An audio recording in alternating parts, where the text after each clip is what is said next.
हमारी हाथ तू बेगानी जरूर ओ बेबी आए बेबी तू बेगानी जरूर ओ बेबी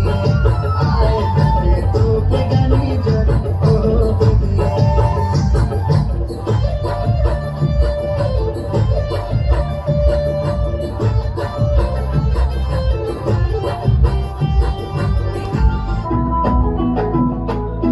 कमरेमा पटुकी कसेर मुसु मुसु हाँसेकी बसेर कमरेमा पटुकी कसेर मुसु मुसु हाँसेकी बसेर रुकुमै कोठा रुकुमै कोठा रुकुमै कोठा रुकुमै कोठा रुकुमै कोठा आँखा नि राम्रै हो